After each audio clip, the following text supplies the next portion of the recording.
Sorry, পূর্বাদি। তুমি যদি রাস্তা চিনতে না পারো ওই জন্য গলির মুখে পূর্বাদিকে দাঁড় করিয়ে রেখেছি। তুমি যে চলে এসেছো জানানোই হয়নি তো। আমার জন্য ওনার খুব কষ্ট হলো না? আরে না না, কষ্ট কেন? তুমি ফোনটা নিয়ে বেরোলে তো আর কোনো অসুবিধাই হতো না। আসলে মায়ের শরীরটা ঠিক নেই, তাই বোনের কাছে ফোনটা থুয়ে এসেছি। ওনাদের যদি কোনো দরকার পড়ে তাহলে আপনাকে ফোন করতে পারবে। ওরা তো জানে আমি আপনাদের কাছেই আসবো।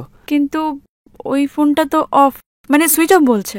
এই রে, তার মানে কাল কারেন্ট ছিল না, চার্জ হয়নি।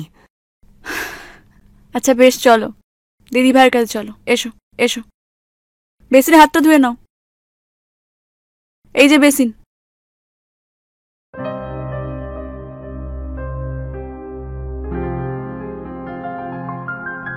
তুমি আমার আলাদিনের প্রদীপ।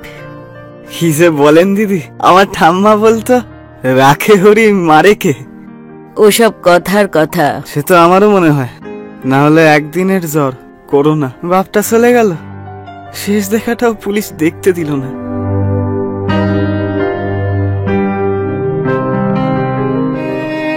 এমন করে দেখতে গেলে আপনারাই তো আমার আলাদিনের প্রদীপ। বাপে কিছু রেখে যায়নি, আধ ভাঙা মাথার ছাদটুকু। আমি নদী থেকে মাটি তোলার কাছ থেকে কি আর পাই? বোনের বিয়েতে ভালো জামাই পেয়েছি, কিন্তু বাইক চাইলো। একটা সাইকেল যান নাই, সে কি করে বাইক দিত আপনারা না থাকলে? অমন করে বলো না, টাকা তো চোর ডাকাতেরও থাকে। আজকে তোমার জন্যই তো আমি আরো কটা দিন এই পৃথিবীর আলোটা দেখলাম। বলছি যে একটু বেশি মেলোড্রামাটিক হয়ে যাচ্ছে না সিচুয়েশনটা? আমার দিদিভাই হলো গিয়ে এখন সন্ধ্যা রানী, আর তুমি হলে গিয়ে সুখেন দাস, বুঝলে? শোনো, আমাদের জীবনে যা কিছু ঘটে